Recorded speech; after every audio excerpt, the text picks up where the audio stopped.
Hello students, मैं अंकिता आपकी English educator स्वागत करती हूँ आपका मैग्नेट ब्रेन्स हिंदी पर, जहां आपको मिलता है high quality education with so many top courses.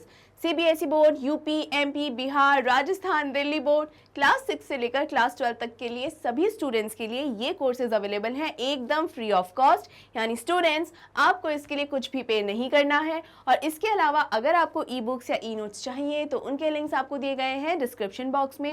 उन लिंक्स पर क्लिक करते ही आपको ई बुक्स और ई नोट्स से रिलेटेड सारी इन्फॉर्मेशन मिल जाएगी। अब क्विकली मैं आपको बता देती हूँ कि ये जो ग्रामर सीरीज स्टार्ट की है मैंने, वो एकदम बेसिक से है, एकदम रूट लेवल से ये ग्रामर सीरीज मैंने स्टार्ट की है। और स्टूडेंट्स, चाहे आप 6th स्टैंडर्ड में हैं, चाहे आप 12th स्टैंडर्ड में हैं, या जूनियर या सीनियर क्लासेस में हैं, कोई फ़र्क नहीं पड़ता। आप सभी लोगों के लिए ये सीरीज़ बहुत ही हेल्पफुल रहेगी और बहुत ही रेलेवेंट है। इसके अलावा कोई फ़र्क नहीं पड़ता कि आप कौन से बोर्ड से हैं, क्योंकि ग्रामर के रूल्स कभी भी बोर्ड्स के अनुसार चेंज नहीं होते या उनमें कोई अंतर नहीं आता है। होपफुली ये सब आपको अच्छे से क्लियर हो गया है। अब हम बढ़ते हैं हमारे आज के टॉपिक पे, जो कि है सेंटेंसेस का। और आज हम क्या पढ़ेंगे? Simple, compound and complex sentences. Although students, heading काफ़ी ही लंबी है, but don't worry at all. ये कॉन्सेप्ट इतना इजी तरीके से आपको समझाऊंगी कि दोबारा कभी भी आपको सिंपल, कंपाउंड और कॉम्प्लेक्स सेंटेंसेस को समझने में प्रॉब्लम नहीं होगी। तो आइए जल्दी से इस वीडियो को स्टार्ट करते हैं। सबसे पहले जानेंगे सिंपल सेंटेंसेस को। स्टूडेंट्स, सेंटेंसेस मैंने आपको ऑलरेडी पढ़ा दिए हैं, राइट? इसके अलावा फिर मैंने आपको पढ़ाया था फ्रेजेस, उसके बाद मैंने आपको पढ़ाया क्लॉजेस। एक चीज़ हमेशा ध्यान रखिए, ये जो सेंटेंसेस मैं आपको जिस सीक्वेंस से पढ़ा रही हूँ, जैसे हर बार कहती हूँ, उसी सीक्वेंस में समझिए, क्योंकि ये एक दूसरे से कनेक्टेड ही होते हैं, ठीक है? किसी को भी कोई भी टॉपिक बीच में से मिस अगर करेंगे तो संभव है कि आपको आगे का टॉपिक समझने में कंफ्यूजन हो या दिक्कत आए, राइट? दिमाग में ये रह जाता है कि अच्छा ऐसा क्यों हुआ, वो क्वेश्चन नहीं आना चाहिए दिमाग में कि ऐसा क्यों हुआ। तो सभी आंसर, सभी डाउट्स क्लियर होते रहने चाहिए, इसीलिए बिना स्किप किए सारे वीडियोस देखिएगा। अब जैसे मैंने आपको सेंटेंसेस समझा दिया था, तो सिंपल सेंटेंस क्या है? ऑलरेडी जब हमें ये पता है कि इम्पेरेटिव सेंटेंस होते हैं, असर्टिव, इंटेरोगेटिव, ये सब तरीके के सेंटेंसेस हैं, तो ये सिंपल, कंपाउंड और कॉम्प्लेक्स सेंटेंसेस फिर क्या हैं? बेसिकली जब ये सेंटेंसेस टाइप्स से ज़्यादा कैटेगरीज अगर मैं कहूँ तो और भी रेलेवेंट होगा। अगर मैं आपको कहूँ कि अगर ये कैटेगरी है, तो पहली कैटेगरी अगर सिंपल है तो सिंपल सेंटेंस के अंदर इंटेरोगेटिव भी हो सकता है कि नहीं? इंटेरोगेटिव हो सकता है। इसके अलावा ऑप्टेटिव सेंटेंस भी हो सकता है, वो भी मैंने आपको सिखाया है। और अगर याद है तो कमेंट सेक्शन में कमेंट करना मत भूलिएगा, और साथ ही साथ इस वीडियो को लाइक भी कर दीजिएगा। ज़रूर बताइएगा कि ऑप्टेटिव सेंटेंसेस कौन से सेंटेंसेस होते हैं, ठीक है? ऑप्टेटिव, इसके अलावा इम्पेरेटिव है, इसके अलावा असर्टिव है, ठीक है? ये सब सेंटेंसेस जो हैं, ये टाइप्स हमने सीखे थे। और मान लीजिए अगर मैं सिंपल सेंटेंस की बात कर रही हूँ, तो सिंपल सेंटेंसेस में ये सब कैटेगरीज भी आ जाएंगी कि नहीं? बिल्कुल आ जाएंगी। सेम होगा कंपाउंड सेंटेंसेस के साथ और सेम ही होगा कॉम्प्लेक्स सेंटेंसेस के साथ, क्योंकि चाहे प्रश्नवाचक वाक्य हम कर रहे हों, जिसे इंटेरोगेटिव सेंटेंस कहा जाता है इंग्लिश में, तो इंटेरोगेटिव सेंटेंसेस को हम सिंपल वे में भी बोल सकते हैं, हो सकता है कंपाउंड वे में बोलें, कंपाउंड सेंटेंसेस जो होते हैं उसकी तरीके से बोलें, या हो सकता है कॉम्प्लेक्स सेंटेंस बनाकर इस इंटेरोगेशन को या अपने प्रश्न को एकदम कॉम्प्लेक्स बना के हम पूछें, right? Is it clear students? ये कॉन्सेप्ट जैसे क्लियर हो जाएगा, वैसे ही ये टाइप्स ऑफ सेंटेंसेस को हम इस तरीके से और उस तरीके से क्यों पढ़ते हैं, ये कंफ्यूजन आपका हट जाएगा।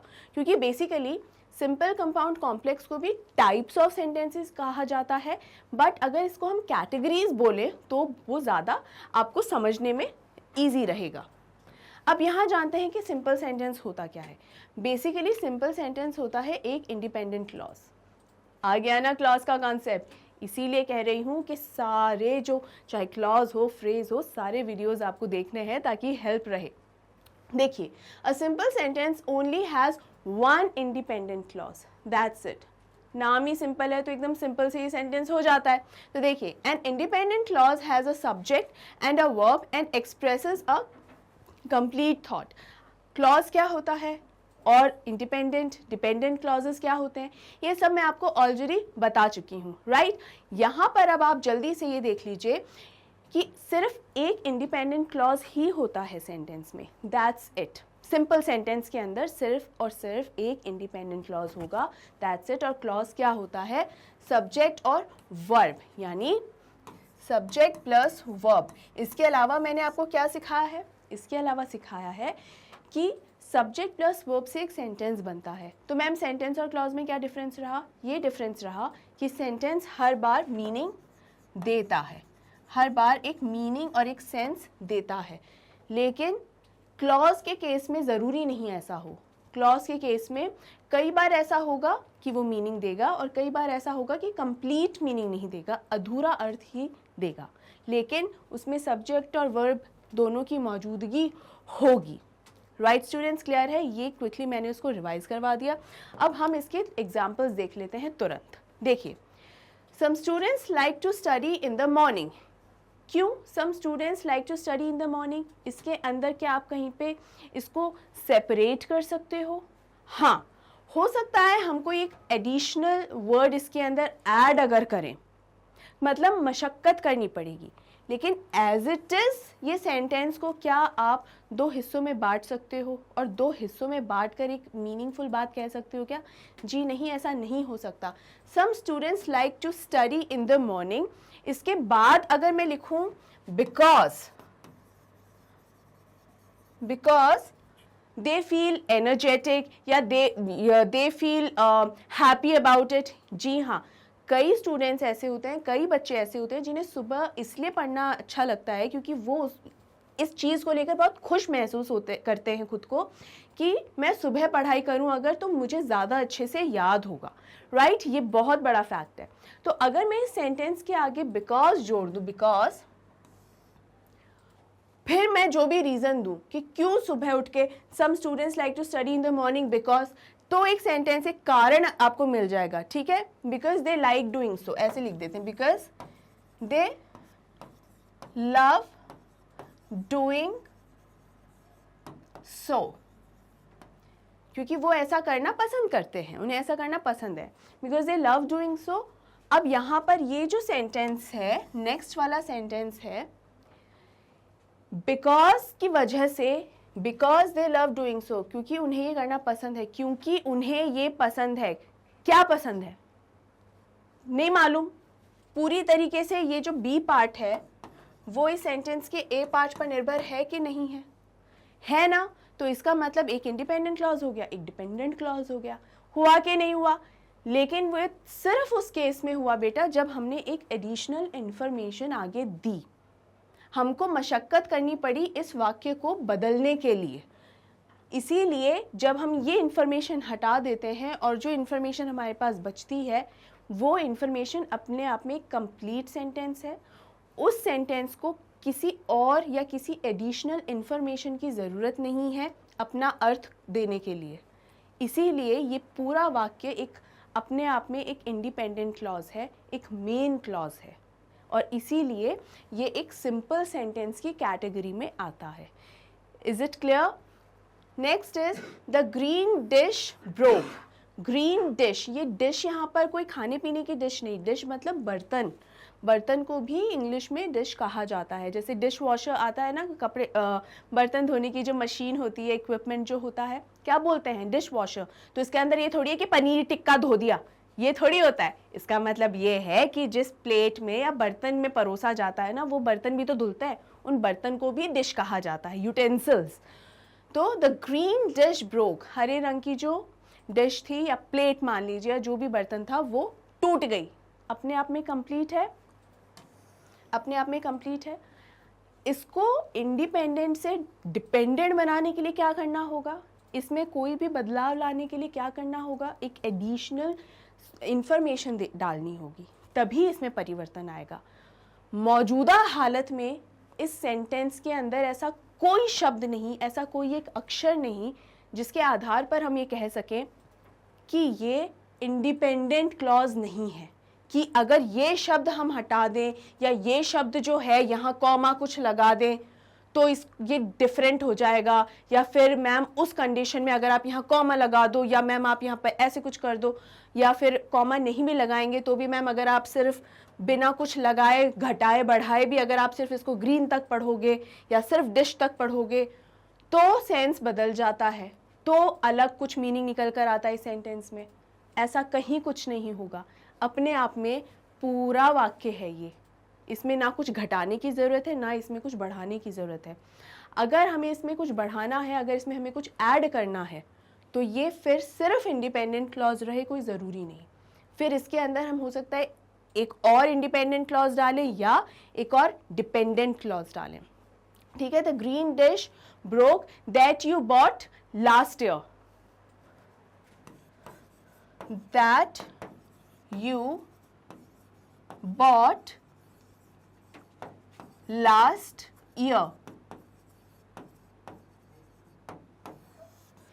ये दैट किसको संबोधित कर रहा है? इस ग्रीन डिश को, है ना, ये ग्रीन डिश को संबोधित कर रहा है। तो जो पिछले साल तुम लेकर आए थे ना वो टूट गई, ये अब डिपेंडेंट क्लॉज हो गया आगे वाला, है कि नहीं? क्लियर है? आगे देखिए, द लामा स्पिट, ये क्या है? देखिए स्पिट का मतलब तो होता है थूकना, और लामा जो होता है वो कैमल जो होता है ना, ऊंट, तो कैमल ही फैमिली का एक जानवर है। और ये अपनी इरिटेशन या जैसे कई बार बहुत गुस्से में आ जाते हैं, बहुत परेशान से हो जाते हैं, तो ये सामने इनकी जो भी खड़ा हो, चाहे जानवर या इंसान, उनके मुंह पर थूक देते हैं। और ये बहुत ही फेमस डोमेस्टिकेटेड एनिमल एक है, डोमेस्टिक एनिमल ये है एक, ठीक है, और बहुत फेमस है इसकी ये हरकत। तो इसीलिए मैं आपके लिए एक एग्जाम्पल भी लेकर आई। लेकिन देखिए 3 वर्ड्स हैं, सब में सब्जेक्ट भी है, वर्ब भी है। वर्ब क्या है? स्पिट, थूकना भी तो एक एक्शन ही हो गया ना। और ये लामा क्या हुआ? एक सब्जेक्ट हो गया। तो क्या यहाँ पर सब्जेक्ट वर्ब वाली कंडीशन हमारी पूरी हो रही है? क्या ये एक क्लॉज है, पूरा इंडिपेंडेंट क्लॉज है? जी हाँ, वो भी है। तो स्टूडेंट्स ये होते हैं हमारे सिंपल सेंटेंसेस, राइट। अब आगे बढ़ते हैं और देखते हैं सिंपल सेंटेंसेस की भी थोड़ी सी वैरायटी। क्या क्या है वो वैरायटी? देखिए, sometimes simple sentences have compound structure, यानी सेंटेंसेस तो सिंपल है लेकिन उनका जो स्ट्रक्चर है, बनावट है, वो थोड़ा कंपाउंड होती है। कंपाउंड का क्या? जहाँ एक से ज़्यादा शब्द होते हैं तो कंपाउंड वर्ड्स हो जाते हैं, या कंपाउंड नाउन्स का भी कहा जाता है, या सेंटेंसेस एक से ज़्यादा हो जाते हैं तो उसे कंपाउंड सेंटेंसेस कहा जाता है। ठीक है, तो देखिए there are 4 main types of compound structure. अब 4 तरीके के मेजर, मतलब 4 से अलावा भी और होते हैं, लेकिन मेजर जो होते हैं वो 4 कंपाउंड स्ट्रक्चर्स होते हैं सिंपल सेंटेंसेस के। पहला क्या होता है? कंपाउंड सब्जेक्ट, यानी ये जो मैंने अभी बोला था ना कि जहाँ एक से दो वर्ड्स अगर हों तो 2 वर्ड्स हो जाएंगे कंपाउंड वर्ड्स। तो ये वर्ड्स क्या होते हैं? ये वर्ड्स नाउन हो सकते हैं, ये वर्ड्स सब्जेक्ट हो सकते हैं, ठीक है, सब्जेक्ट ऑब्जेक्ट भी हो सकते हैं, लेकिन यहाँ पर हम किसकी बात करेंगे अभी? सब्जेक्ट की, compound subject. A subject that has 2 parts that are often connected with a coordinating conjunction। coordinating conjunctions हमने पढ़े हैं ना। अगेन कंजंक्शन आ गया है यहाँ पे, और अगर कंजंक्शंस का वीडियो नहीं देखा है तो फिर से थोड़ा सा कंफ्यूजन होना बनता है यहाँ पर, बिल्कुल बनता है, इसलिए कंजंक्शंस का वीडियो भी ज़रूर देखिएगा और लाइक करना तो बिल्कुल मत भूलिएगा। अब देखिए, कैसेटी एंड आर्चरो। अब ये एक सेंटेंस है जिसमें 2 लोगों की बात हो रही है, एक कैसेटी और एक आर्चरो। ये 2 लोग हैं और ये इस सेंटेंस के सब्जेक्ट हैं। तो कितने सब्जेक्ट हो गए? 2। एक से ज़्यादा होते क्या हो जाएगा वो? Compound subject. बस इतना ही है। इसके अलावा जो पूरा सेंटेंस है ना, वो पूरा सेंटेंस तो सिंपल सेंटेंस ही रहा, इंडिपेंडेंट क्लॉज ही है, यानी उसमें डिपेंडेंट क्लॉज इस कंडीशन में भी नहीं आता। यानी ये दिमाग में रखना है कि अभी हम जो 4 स्ट्रक्चर पढ़ने वाले हैं ना, कौन से वाले? अभी 4 कंपाउंड स्ट्रक्चर जो हम पढ़ने वाले हैं उसके अंदर कोई फेरबदल नहीं होगा। सिर्फ जैसे अभी सब्जेक्ट की बात कर रहे हैं तो कंपाउंड सब्जेक्ट पढ़ लिया, सेंटेंस अभी भी सिंपल वाला ही रहेगा, यानी एक इंडिपेंडेंट क्लॉज ही रहेगा। तो देखिए, Cassidy and Arturo like to study in the morning. ये दोनों लोग सुबह में पढ़ना पसंद करते हैं। तो लोग तो हो गए 2 मेन दो मेन सब्जेक्ट्स हो गए हैं तो कंपाउंड सब्जेक्ट। एक से ज़्यादा आते, अब यहाँ हो सकता है कैसेडी, आर्चरो एंड शीना, 3 भी हो सकते थे, तो ज़रूरी नहीं कि बस 2 ही हों, एक से ज़्यादा भी हो सकते हैं, ठीक है। Subject that has 2 parts that are often connected with a coordinating conjunction. Coordinating क्या है? एंड, AND, ये एक कोऑर्डिनेटिंग कंजंक्शन है कि नहीं है? बिल्कुल है। चलिए आगे बढ़ते हैं।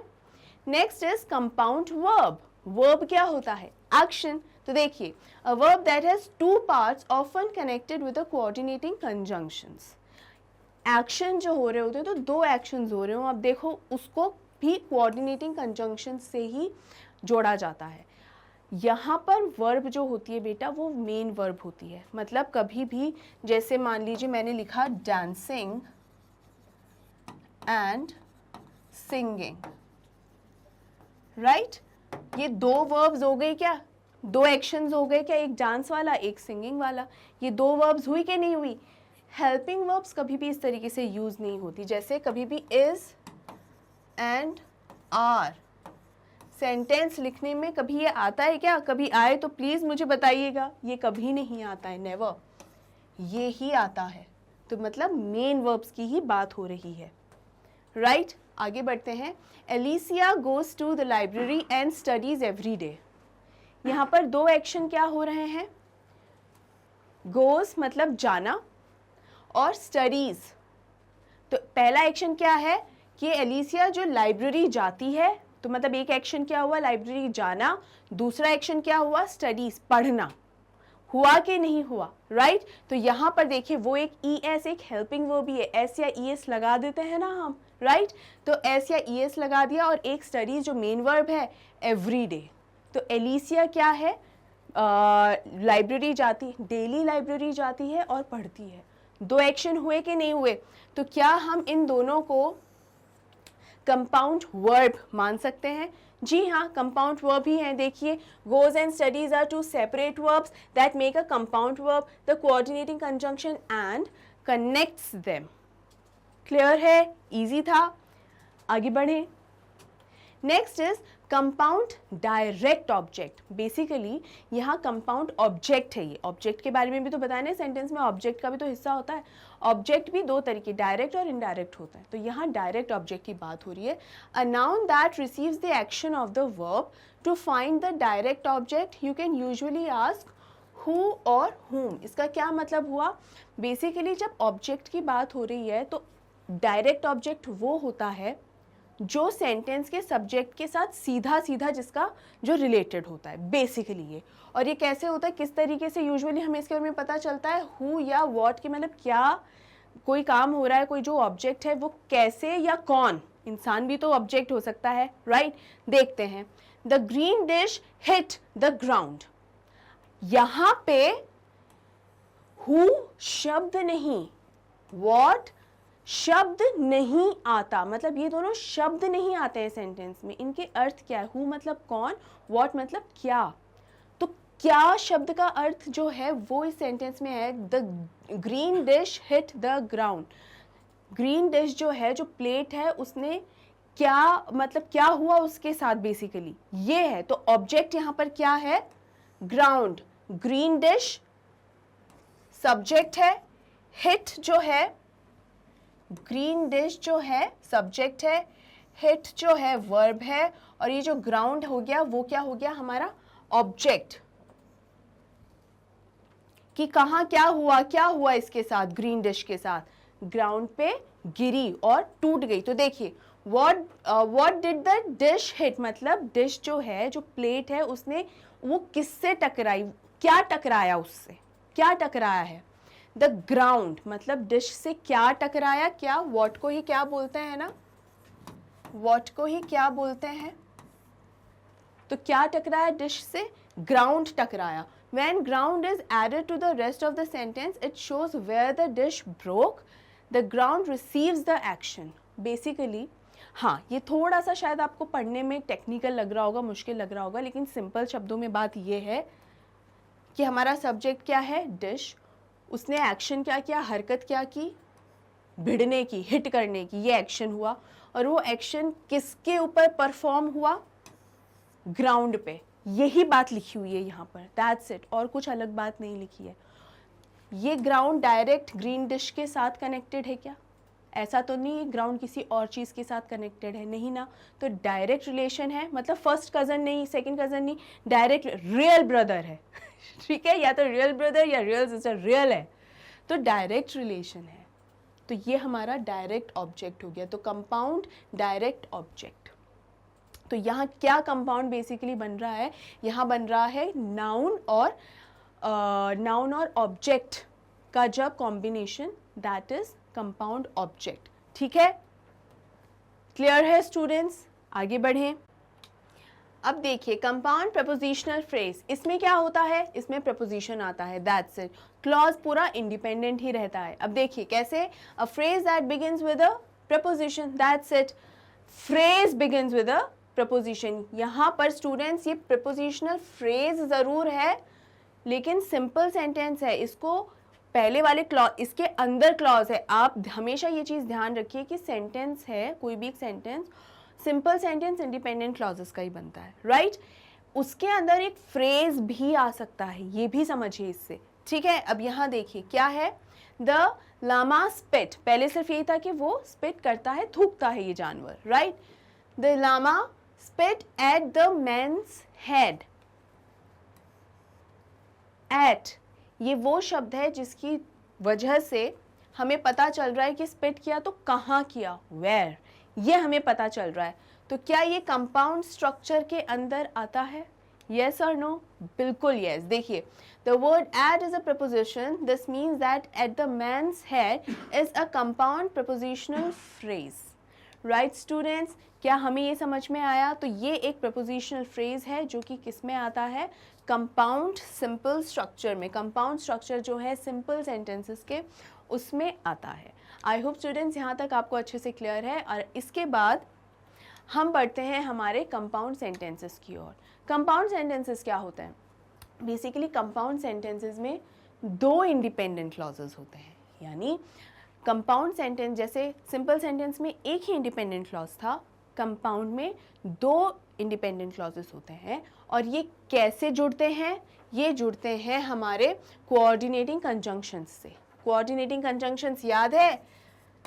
फैन बॉयज, फैन बॉयज, ये मैंने आपको सिखाया है। देखिए, एफ माने for, and, nor, but, or, yet, so. For, and, nor, but, or, yet, so. Clear है? ये आपको सिखाए हैं, इनका इस्तेमाल भी सिखाया है। एक कंडीशन लगती है, लेकिन वो कंडीशन ये है कि जब बहुत ही छोटे सेंटेंसेस होते हैं ना, वेरी स्मॉल सेंटेंसेस, तो उसके अंदर कई बार हम कोऑर्डिनेटिंग कंजंक्शंस लगाना स्किप कर देते हैं, लेकिन ये रेयरली होता है। क्यों रेयरली होता है? क्योंकि जब बहुत छोटे सेंटेंसेस होते हैं तो उसके अंदर हम क्या करते हैं, उनको सिंपल सेंटेंसेस के हिसाब से ही बोलने की कोशिश करते हैं। इन केस ये संभव नहीं है तो हम क्या करते हैं, बहुत छोटे सेंटेंसेस के अंदर हम सिर्फ एक कॉमा लगा देते हैं किसी भी कोऑर्डिनेटिंग कंजंक्शन को लगाने की बजाय, दैट्स इट, और कोई डिफरेंस नहीं। ठीक है, अब एग्जांपल्स देख लेते हैं। I tried to speak Spanish, I tried to speak Spanish and my friend tried to speak English.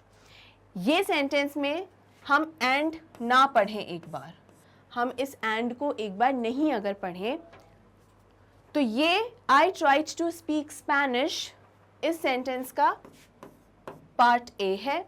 My friend tried to speak English इस सेंटेंस का पार्ट बी है। क्या पार्ट बी को पार्ट ए के support की ज़रूरत है अपना मीनिंग देने के लिए, या पार्ट ए को पार्ट बी की ज़रूरत है अपना कंप्लीट मीनिंग देने के लिए? अपने आप में पार्ट ए कंप्लीट है, इसमें सब्जेक्ट भी है और इसमें वर्ब भी है कि नहीं है? सब्जेक्ट वर्ब दोनों है। पार्ट बी में भी सब्जेक्ट भी है, वर्ब भी है कि नहीं है? और ये दोनों ही सेंटेंस में, दोनों ही पार्ट्स के अंदर जो इंफॉर्मेशन है वो एक दूसरे से डिपेंडेंट नहीं है, निर्भर नहीं है कि जब तक ये ए पार्ट नहीं होगा तब तक बी का कोई अर्थ ही नहीं निकलेगा, या जब तक बी पार्ट नहीं होगा ए का मीनिंग अधूरा रहेगा। ऐसा है क्या? जी नहीं। तो क्या दो इंडिपेंडेंट क्लॉजेस हो गए? जी हाँ, बिल्कुल हो गए। सेम कंडीशन के अंदर अगर हम सेंटेंसेस उसको, अगर ये छोटा सेंटेंस होता तो हम कॉमा से इसको कनेक्ट कर देते, लेकिन ये बहुत छोटा सेंटेंस नहीं है, इसलिए हमने इसे कौन से कोऑर्डिनेटिंग कंजंक्शन से ऐड कर दिया है, यहाँ पर एंड से। ठीक है, फैन बॉयज़ के ए से हमने इसको जोड़ दिया इस सेंटेंस को। राइट, मुश्किल था क्या? बिल्कुल भी नहीं, बहुत आसान है। Next is Alejandro played football. Alejandro क्या है? नाम है एक व्यक्ति का। ठीक है, Alejandro played football so Maria went shopping. ठीक है, इसमें क्या है, ये पूरा सेंटेंस अगर पढ़ें, ये पूरा सेंटेंस अगर पढ़ें तो हाँ बिल्कुल एक है कि एलिजांड्रो फुटबॉल खेल रहा था इसलिए मारिया शॉपिंग करने चली गई, कि एलिजांड्रो अपने में बिजी था तो उस समय मारिया ने सोचा मैं अपना काम कर लेती हूँ। हाँ, पूरा एक मीनिंग निकल रहा है। बट अगर हम इस सो को यहाँ पर हटा दें, इस सो को यहाँ पर हटा दें, अगर Alejandro played football Maria went shopping, ये अलग अलग बातें हो गई हैं, एक दूसरे पर निर्भर नहीं है इस कंडीशन में ये। ठीक है, इस कंडीशन में निर्भर नहीं है। इसमें अगर हम ये लिखते कि Maria went shopping because Alejandro was not available. ठीक है, Maria went to shopping alone, ऐसे लिखना चाहिए। एक मिनट, Maria went to shopping alone because अब कारण है, क्योंकि बिकॉज ये कारण एक दे रहा है। ठीक है, because Alejandro was not available, Alejandro was not available. तो इस कंडीशन में ये दोनों अलग अलग सेंटेंसेस नहीं है। इस कंडीशन में ये क्या सेंटेंस है, ये एक ही सेंटेंस बन रहा है, और दूसरा सेंटेंस जो है ना बिकॉज, ये बिकॉज का क्या है, कारण है ना कि वो अकेले क्यों गई, उसको अकेले जाना पड़ा। She went to shopping alone. इस आया समझ में? तो यहाँ पर ये जो है दोनों अपने आप में इंडिपेंडेंट सेंटेंसेस बन रहे हैं, और उनको जोड़ा किससे गया है? सो से। So is a conjunction. ठीक है, क्लियर है स्टूडेंट्स? अपने आप में क्या दोनों ही ये इंडिपेंडेंट क्लॉजेस हो रहे हैं? यस। क्या दोनों में ही सब्जेक्ट और वर्ब आ रहे हैं? बिल्कुल। Alejandro is a subject, played is a verb, Maria is a subject, shopping is a verb. Clear है? आगे बढ़ें। Next is complex sentences. बेटा जैसा मैंने आपको बताया है, बेसिक से बता रही हूँ, तो ये बहुत इंपॉर्टेंट होता है कि हम किसी भी टॉपिक को या किसी भी कॉन्सेप्ट को बहुत इजी वे में समझें, उसको अननेसेसरी कॉम्प्लिकेट करने का कोई भी तुक नहीं है। इसीलिए बेसिक से समझोगे, फिर उसके बाद प्रैक्टिस करते करते जब हायर लेवल पे जाते हैं, it becomes easier for you us to understand, है ना। तो इसीलिए हमें बहुत आसानी और ईजी लैंग्वेज में ही इन सब चीज़ों को समझना है। ठीक है, तो अब देखिए जल्दी से हम आ गए हैं हमारे कॉम्प्लेक्स सेंटेंसेस पे। इसमें क्या होता है, इसमें एक इंडिपेंडेंट क्लॉज तो होता ही होता है, इसके अलावा एक डिपेंडेंट या फिर एक से ज़्यादा दो डिपेंडेंट क्लॉजेस हो सकते हैं। मतलब एक इंडिपेंडेंट और एक डिपेंडेंट तो होगा ही होगा, डिपेंडेंट की मात्रा ज़्यादा भी हो सकती है। ठीक है, अब देखिए, a complex sentence has one independent clause and 1 to 2 dependent clauses. A complex sentence always has a subordinating conjunction. Subordinating conjunctions कौन से होते हैं? Because, since, after, although, when. ये जो है लिस्ट मैंने आपको ऑलरेडी प्रोवाइडेड है, आपको जो हमारे कंजंक्शंस का जो वीडियो है उसके अंदर PDF प्रोवाइडेड है आपको। मेक श्योर आप उसे ज़रूर से ज़रूर देखें ताकि आपको ये पता चले। ठीक है, और प्रोनाउन जैसे हु, विच एंड दैट, ये कौन से प्रोनाउन होते हैं बेटा? ये होते हैं रिलेटिव प्रोनाउन। ये हु, विच एंड दैट, ये क्या होता है? रिलेटिव प्रोनाउंस होते हैं। ये इसकी भी लिस्ट आपको दी हुई है, तो वो भी ध्यान दीजिए। ठीक है, अब यहाँ जल्दी से आप ये समझिए कि हम किसकी क्या बात कर रहे हैं। यहाँ पर मैंने आपको अभी पीछे कंपाउंड सेंटेंसेस जब पढ़ रहे थे, वो कैटेगरी जब हमने कवर की, उसमें मैंने एक आपको अभी एग्जाम्पल दिया था जिसमें मैंने बिकॉज लगाया था। बिकॉज क्या होता है, ये काम इसलिए हुआ क्योंकि, तो क्योंकि के आगे आपको क्यों हुआ वो जवाब तो देना पड़ेगा, तभी तो सेंटेंस कंप्लीट होगा, तभी तो उत्तर मिलेगा, है ना। वरना उत्तर ही नहीं मिलेगा तो क्या फ़ायदा है। तो यहाँ पर उत्तर मिलना बहुत अनिवार्य रहता है। लेकिन सो के अंदर उत्तर की आवश्यकता नहीं, सो बेसिकली जोड़ता है सेंटेंस को, और यहाँ पर ये है सबऑर्डिनेटिंग कंजंक्शन, वो भी सेंटेंस को जोड़ता है लेकिन उसके अंदर एक कारण आपको चाहिए रहता है, ये विभाजित नहीं करता, ये और जोड़ता है, ठीक है।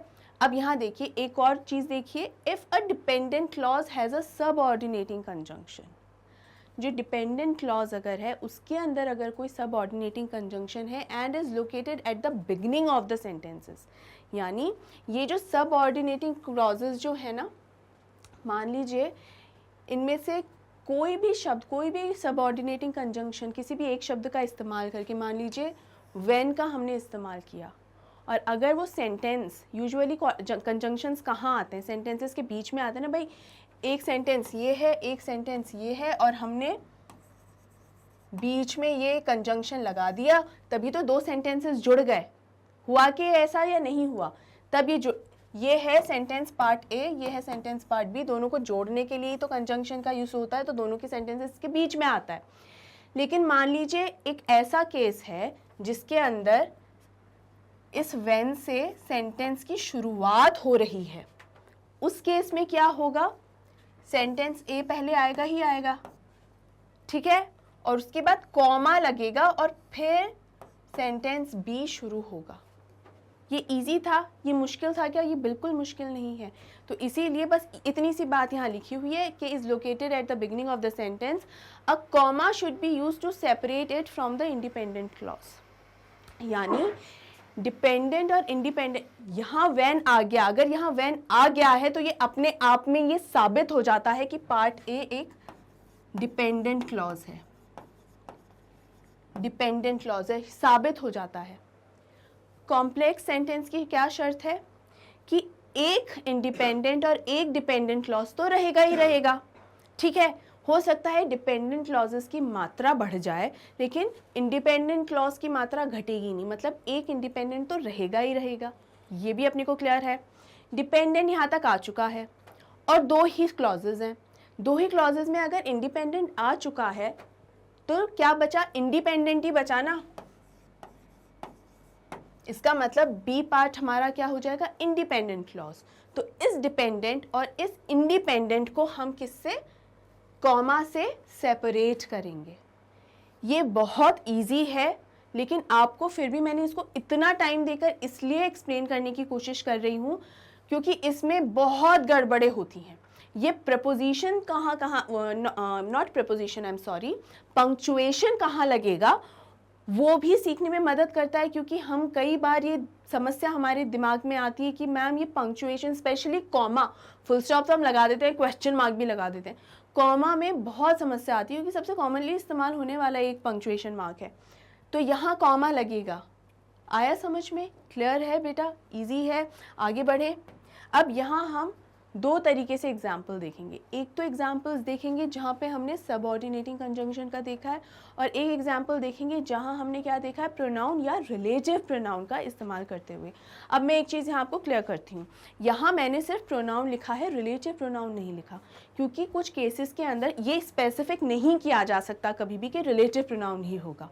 कई केसेस में प्रोनाउन की वजह से भी ये हम मतलब अलग बहुत सारी वैरायटीज़ होती है ना प्रोनाउन की, तो सिर्फ रिलेटिव प्रोनाउन ही थोड़ी होता है, और भी टाइप के प्रोनाउंस होते हैं, तो वो दूसरे टाइप के प्रोनाउंस का भी इस्तेमाल कई बार किया जाता है, राइट। इसीलिए इसको फिक्स नहीं कर सकते कि ओनली रिलेटिव, बट चूंकि हम बेसिक से पढ़ रहे हैं ना, इसलिए एग्जाम्पल्स हम रिलेटिव प्रोनाउन वाले देखेंगे।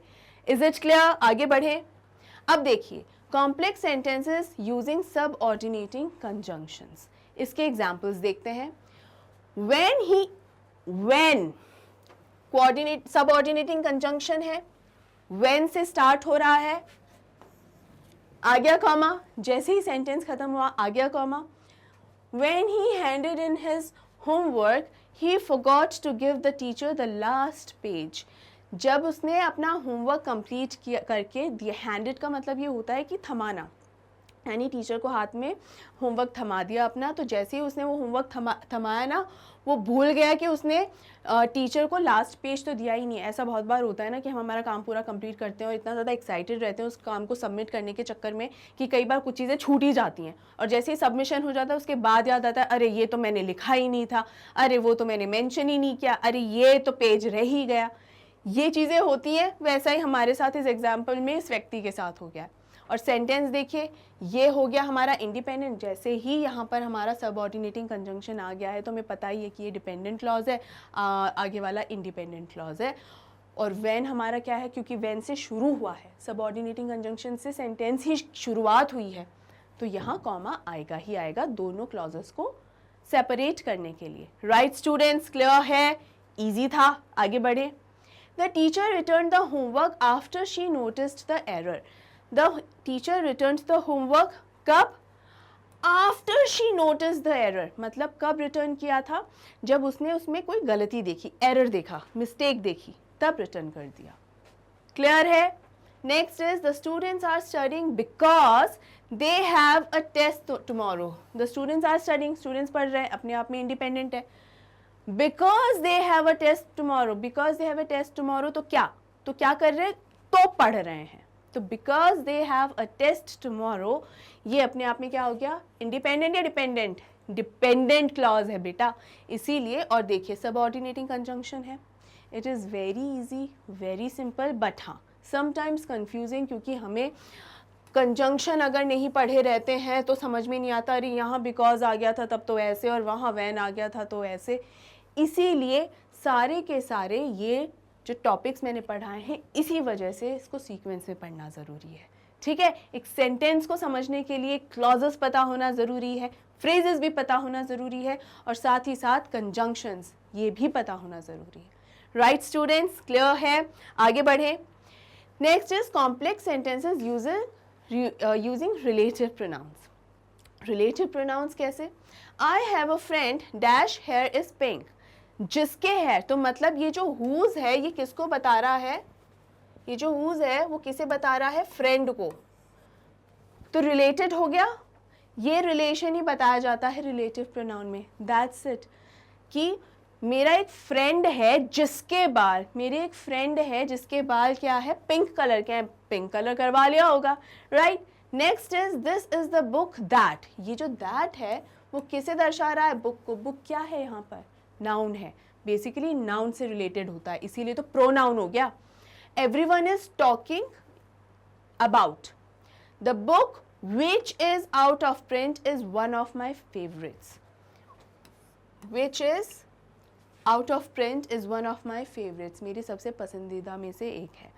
क्या क्लियर है स्टूडेंट्स? समझ में आया? इजी था बेटा। कोई भी अगर डाउट रह गया है, किसी भी किस्म का डाउट रह गया है इस कॉन्सेप्ट में, तो प्लीज़ मेक श्योर कि आप कमेंट सेक्शन में वो डाउट्स पूछें, मैं डेफिनेटली उनको सॉल्व करूँगी। राइट, अब आगे बढ़ते हैं और आ गए हैं हम हमारी एक्सरसाइजेस पे। इट्स वेरी इजी, हमें सिर्फ ये आइडेंटिफाई करना है कि सेंटेंस कौन से टाइप का है। That's it. I did not know that this food was meant only for the staff. मुझे नहीं पता था कि ये जो फूड है वो सिर्फ स्टाफ के लिए ही है। इसमें क्या है या क्या क्या है? सेंटेंस टाइप क्या है? कॉम्प्लेक्स सेंटेंस है। कैसे है कॉम्प्लेक्स सेंटेंस? देखिए मेन क्लॉज क्या है इसके अंदर? I did not know that, मुझे नहीं पता कि। दैट आ गया, मुझे नहीं पता कि, क्या नहीं पता? सब ऑर्डिनेट क्लॉज या डिपेंडेंट क्लॉज क्या है? आगे वाला पूरा, आगे वाला पूरा, क्योंकि वो दैट एक रिलेटिव प्रोनाउन है। रिलेटिव प्रोनाउन होते ही क्या हो गया? एक डिपेंडेंट, एक इंडिपेंडेंट और एक डिपेंडेंट क्लॉज आते ही क्या हो जाता है? हमारा कॉम्प्लेक्स सेंटेंस हो जाता है कि नहीं? ये हो गया कॉम्प्लेक्स सेंटेंस। क्लियर है? इजी है। ये भी बताना ज़रूरी कि मेन और सबऑर्डिनेट क्लॉज कौन है। मेन क्या होता है? Independent clause. सबऑर्डिनेट क्या होता है? Dependent clause. क्लियर है? आगे बढ़े। She is innocent, so she has appealed to the court. So आ गया है इसमें, बताइए क्या होगा? सेंटेंस टाइप क्या हो गया है? Compound sentence. Main clause she is innocent, main clause दूसरा वाला she से लेके कोर्ट तक। She has appealed to the court. क्यों सो क्यों नहीं लगाया हमने? सो क्यों नहीं लगाया? क्योंकि ये कनेक्ट कर रहा है, it's a connector, conjunction, right? आया समझ में स्टूडेंट्स? इसीलिए इन कंजंक्शंस को याद रखना बहुत ज़रूरी कि देखो एक में तो दो सेंटेंसेस को किस तरीके से कनेक्ट कर रहा है, और दूसरे सेंटेंस में देखो यहाँ पर ये अलग से काम कर रहा है। इस सेंटेंस में देखिए जुड़ाव नहीं है, इसमें अलग से काम कर रहा है कि ये अलग है और ये अलग है। और इसमें देखिए दैट जो है इसका हिस्सा है, दैट अलग से काम नहीं कर रहा है, इसलिए कंजंक्शंस का पता होना इतना आवश्यक है, right students? Next is if you are not ready with the song it is better to let them know. If you are dependent हो गया, क्या इफ आते ही तो डिपेंडेंट है, तो ये sentence type complex sentence, dependent आते ही कॉम्प्लेक्स हो जाएगा। Main clause it is better to let them know. Subordinate clause if you are not ready, very easy. कोई भी समस्या अब आ रही है सॉल्व करने में? नहीं ना। अब देखिए शी विल कम होम और आई will stay back at her place. और कौन सा है? क्या फैन बॉयज के अंदर ओ आता है क्या? शायद हाँ, ओ बिल्कुल, FANBO। तो यहाँ पर क्या हो गया? फैन बॉयज में ओ है, तो देखिए कंपाउंड सेंटेंस हो गया, दो सेंटेंस स्ट्रक्चर्स मिल रहे हैं। शी विल कम होम, दूसरा I will stay back at her place, right? Clear है? I am going to the park, ये क्या है? एकदम सिंपल सेंटेंस है स्टूडेंट्स। देखिए सिंपल सेंटेंस है और मेन क्लॉज क्या है? I am going to the park and that's it. Is it easy? Was it easy? बहुत ईजी है। चलिए आई होप आपको ये बेसिक जो है रूट लेवल, अगेन मैं बोल रही हूँ, वो अच्छे से क्लियर हो गया होगा, समझ में आ गया होगा। अब आगे की एक्सरसाइज पर बढ़ते हैं हम स्टूडेंट्स। ओके तो ये एक्सरसाइज हमारी क्या है कि यहाँ हमें सेंटेंसेस कंबाइन करने हैं और क्या बनाना है? Compound sentences. तो अब हम बनाएंगे हमारे कंपाउंड सेंटेंसेस सही शब्दों का या कंजंक्शंस का इस्तेमाल करके। ओके अब इस एक्सरसाइज में हमें स्टूडेंट्स क्या करना है? हमारे सामने दो सेंटेंसेस हैं, उन सेंटेंसेस को मिला के हमको कंपाउंड सेंटेंस बनाना है। यहाँ एक चीज़ सीख लीजिए, कंपाउंड सेंटेंस बनाना है तो इसका मतलब हमें कंजंक्शंस का इस्तेमाल करना होगा। लेकिन कौन से? उन कंजंक्शंस का इस्तेमाल करना होगा जिससे ये दोनों सेंटेंसेस जुड़ने के बाद भी इंडिपेंडेंट ही रहें, यानी इंडिपेंडेंट क्लॉज के तरह ही बिहेव करें। क्योंकि कंपाउंड सेंटेंस की क्या खासियत होती है कि इसके अंदर दो इंडिपेंडेंट क्लॉजेस होते हैं, ठीक है? यानी हमें कोई भी ऐसा कंजंक्शन यूज़ नहीं करना है जिसकी वजह से एक डिपेंडेंट हो जाए और एक इंडिपेंडेंट रह जाए। ऐसा नहीं करना है। अगर ऐसा करेंगे तो वो क्या हो जाएगा? ऐसा करेंगे तो वो कॉम्प्लेक्स सेंटेंस हो जाएगा, है ना? तो देखिए पहला सेंटेंस क्या है? माई मदर इज सिक, मेरी जो मदर है, मेरी माँ जो है वो बीमार है। सेंटेंस दूसरा है my mother is going to the doctor, मेरी माँ जो है वो डॉक्टर के पास जा रही हैं। यानी हमारे पास ये जो दो सेंटेंसेस हैं बैक टू बैक, उसमें माई मदर रिपीट हो रहा है, राइट? ये मैंने आपको पहले भी सिखाया है कि इस तरीके से जब सब्जेक्ट जो है बैक टू बैक जब रिपीट हो रहा हो, सेम रिपीट हो रहा हो, तो रिपीट नहीं किया जाता है अगर उन सेंटेंसेस को हम जोड़ रहे हैं तो। और अगर नहीं जोड़ रहे हैं तो उस कंडीशन में हम हमेशा प्रोनाउन का इस्तेमाल करते हैं। यहाँ हमें जोड़ना है तो कैसे जोड़ेंगे? और ऐसा कोई शब्द से, ऐसे किसी कंजंक्शन से जोड़ना है जिससे दोनों ही इंडिपेंडेंट ही बने रहें, राइट? तो क्या होगा? My mother is sick, so she is going to the doctor. She आया, शी लगाना ही पड़ेगा क्योंकि ये प्रोनाउन आएगा ही आएगा। कभी भी ऐसा नहीं आएगा माई mother is sick so my mother is, कभी भी ये रेपिटेशन नहीं होगा। मेरा एक भाई है, मेरा भाई स्कूल जाता है, मेरा भाई 7th स्टैंडर्ड में है। हम बार बार मेरा भाई नहीं, सबसे पहला सेंटेंस मेरा एक भाई है, वो स्कूल जाता है और अभी 7th स्टैंडर्ड में है। इसी तरीके से बोलते हैं ना, बार बार मेरा भाई ऐसे थोड़ी बोलेंगे। तो वैसे ही मेरी माँ भी बार बार नहीं बोलेंगे। तो यहाँ पर आ गया सो, यहाँ पे आ गया सो, और ये सेंटेंस भी अपने आप में इंडिपेंडेंट है और पहला वाला भी अपने आप में इंडिपेंडेंट है। My mother is sick, she is going to the doctor. So जो है वो दोनों को जोड़ रहा है, सेंटेंस का हिस्सा ना होके एक्चुअली जोड़ने का काम कर रहा है, राइट स्टूडेंट्स? क्लियर है? आगे बढ़ें। Jibin has gone to Hyderabad, Jibin एक लड़के का नाम है, वो हैदराबाद गया है। Jibin has not found any jobs yet, और जिबिन को कोई भी जॉब अभी तक नहीं मिली है। Jibin has gone to Hyderabad but he has not found any jobs yet. पर अभी तक उस, ये ऐसी बात है ना कि वो हैदराबाद गया है, अभी हैज़ गॉन टू हैदराबाद, वो अभी हैदराबाद गया हुआ है, लेकिन अभी तक उसे कोई भी नौकरी नहीं मिली है। But he has not found any jobs yet. But भी जो है कौन सा एक कंजंक्शन है, जल्दी से मुझे बताइए। थोड़ी देर पहले ही मैंने बताया था आपको, तो जल्दी से कमेंट सेक्शन में कमेंट करके बताइएगा कि कौन सा यहाँ पर ये कंजंक्शन होना चाहिए। और बेसिकली दोनों को जोड़ रहा है, ठीक है। फैन बॉयज का हिस्सा है ये बट, राइट। चलिए आगे बढ़ते हैं। Nalini was not satisfied with her birthday dress, Nalini वोर इट एनीवे। मतलब नलिनी जो है वो अपने बर्थडे ड्रेस जो थी ना, मतलब उसको जो बर्थडे पे पहनने के लिए जो ड्रेस मिली, वो ड्रेस उसको कुछ खास पसंद नहीं आई, फिर भी उसने वो ड्रेस पहनी। लेकिन फिर भी वो ड्रेस उसने पहन ली, तो ऐसे में क्या शब्द का इस्तेमाल आता है? However, she wore it। यहाँ anyway हम लगा भी सकते हैं, यहाँ anyway हम हटा भी सकते हैं, it is up to us, ठीक है। लेकिन anyway यहाँ हटाने का रीज़न एक ये भी रहा क्योंकि हमने हालांकि फिर भी उसने उसे पहन ली। anyway भी होता है कि फिर भी, anyway को भी हम फिर भी से ही कंपेयर करते हैं। तो यहाँ पर चूंकि however ऑलरेडी आ चुका है, तो उसका रेपिटेशन करने का कोई अर्थ नहीं बनता है, इसीलिए anyway हटा दिया है हमने। तो क्या आएगा मीनिंग पूरा? Nalini was not satisfied with her birthday, however she वोर इट। फिर भी उसने उसको पहन लिया। क्लियर है स्टूडेंट? समझ में आया? आगे बढ़ते हैं। Next is combine the sentences to form complex sentences. यहाँ पर हमें कॉम्प्लेक्स सेंटेंसेस बनाने के लिए कुछ कंजंक्शंस चाहिए। तो वो कंजंक्शन वो वाले होने चाहिए जिनकी वजह से जब ये दो सेंटेंसेस जुड़े तो एक तो उसके अंदर क्या हो जाए, एक तो उसके अंदर हो जाए हमारा इंडिपेंडेंट क्लॉज और दूसरा सेंटेंस हमारा हो जाए डिपेंडेंट क्लॉज। अब ये शर्त नहीं है कि पहला वाला ही इंडिपेंडेंट होना चाहिए और दूसरा वाला ही डिपेंडेंट होना चाहिए, ऐसी कोई शर्त कभी, कोई कंडीशन नहीं होती है। पहले वाला डिपेंडेंट भी हो सकता है, इंडिपेंडेंट भी हो सकता है, और दूसरा वाला इंडिपेंडेंट भी हो सकता है, डिपेंडेंट भी हो सकता है। ऐसा कोई रूल नहीं है कि पहला वाला ही इंडिपेंडेंट ही हो या फिर डिपेंडेंट ही हो। क्लियर है? आगे बढ़े। देखिए, you speak up, nobody is going to no.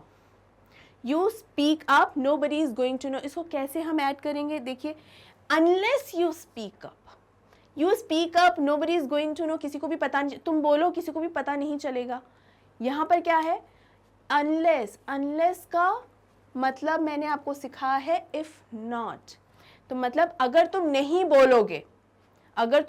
बोलोगे तो किसी को पता नहीं चलेगा। अर्थ निकल कर आया? इसका मतलब ये है बेटा, पहले के सेंटेंस जो दोनों सेंटेंस है उसका अर्थ ये है कि तुम बोलोगे किसी को भी पता नहीं चलेगा। ऐसे कैसे संभव है? तुम बोल रहे हो तो फिर किसी को पता क्यों नहीं चलेगा? तुम बोलोगे तो पता तो चलेगा ही ना। लेकिन अगर तुम नहीं बोलोगे, मतलब बोलना पड़ेगा, तुम्हें बोलना पड़ेगा, वरना किसी को पता कैसे चलेगा? ये मीनिंग है इस बात का।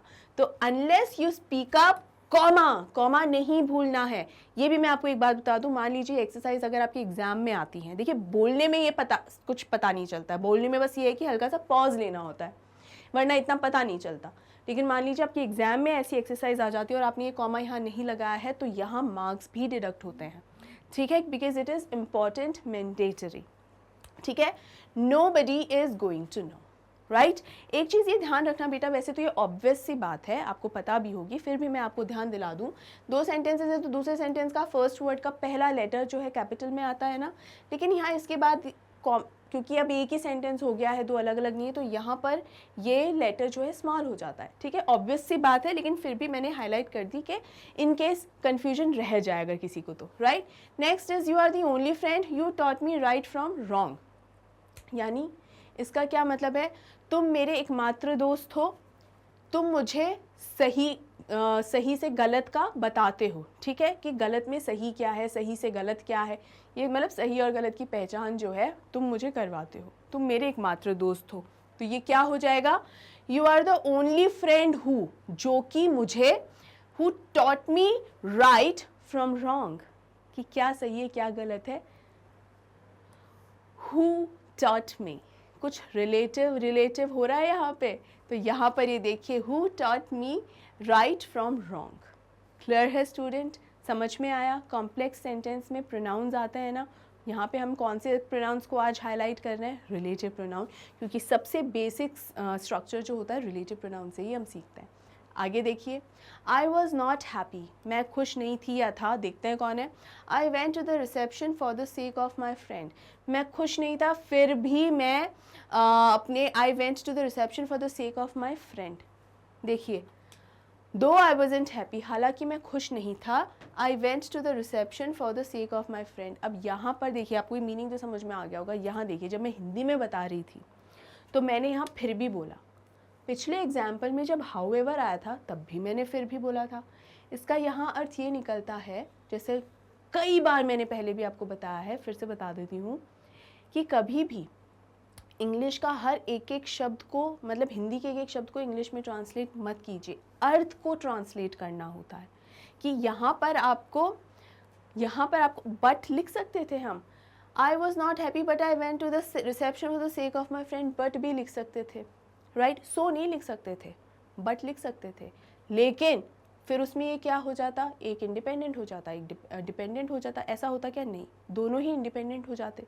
लेकिन यहाँ हमें क्या एक ऐसा लगाना था, एक ऐसा कंजंक्शन लगाना था जहाँ एक इंडिपेंडेंट रहे और एक डिपेंडेंट रहे, तभी तो कॉम्प्लेक्स बनेगा बेटा, राइट। तो इसको, अर्थ को हमेशा ट्रांसलेट कीजिए, एक एक शब्द ट्रांसलेट नहीं होता है, ठीक है। सो दो आई वॉज नॉट हैप्पी, हालांकि मैं खुश नहीं था, फिर भी मैं क्या किया, I went to the reception for the sake of my friend, मेरे दोस्त की खातिर मैं रिसेप्शन पर चला गया कि भाई मैं उससे मिल लूँ, जो भी है, जो भी काम था मुझे उससे, राइट।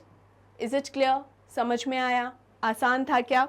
वेल, इजी ही था स्टूडेंट, बहुत सिंपल था। बस ये है कि आप अपनी प्रैक्टिस जारी रखिए, प्रैक्टिस को नहीं छोड़ना है, और जल्द से जल्द इस वीडियो को लाइक कर दीजिए, ज़्यादा से ज़्यादा शेयर कर दीजिए, और मेक श्योर कि अगर आपको कोई भी डाउट है तो कमेंट सेक्शन में ज़रूर से ज़रूर लिखिए। And students, magnet brains Hindi को अगर सब्सक्राइब नहीं किया है तो ज़रूर से ज़रूर सब्सक्राइब कीजिए। यहाँ पर आपको मिल रहे हैं ये सारे के सारे टॉप कोर्सेज क्लास 6 से क्लास 12 तक के स्टूडेंट्स के लिए एकदम free of cost. And students, ये एकदम फ्री ऑफ कॉस्ट आपके लिए अवेलेबल है, आपको कुछ पे नहीं करना है, तो इस अपॉर्चुनिटी का फ़ायदा ज़रूर से ज़रूर उठाइए। इसके अलावा अगर आपको ई बुक्स या ई नोट्स चाहिए तो डिस्क्रिप्शन बॉक्स में आपको लिंक्स दिए गए हैं, मेक श्योर आप उन लिंक्स को क्लिक करें ताकि आपको ई बुक्स ई नोट्स से रिलेटेड सारी इन्फॉर्मेशन मिल जाए। अगर आपको हमारे चैनल से जुड़ी हुई लेटेस्ट अपडेट्स चाहिए तो आप हमें फॉलो करें इंस्टाग्राम, टेलीग्राम, फेसबुक और ट्विटर पे। स्टूडेंट्स, लाइव सेशंस अटेंड करना ना भूलें every Thursday at 5:30 PM, right. अगर किसी भी वजह से टाइम चेंज होता है या किसी दिन लाइव नहीं होता है तो उसकी अपडेट्स हम आपको टाइमली दे ही देते हैं। सो मेक श्योर आप लाइव्स भी अटेंड करें। And students, lastly and most importantly, अपना ध्यान रखिए। So see you soon students, take care.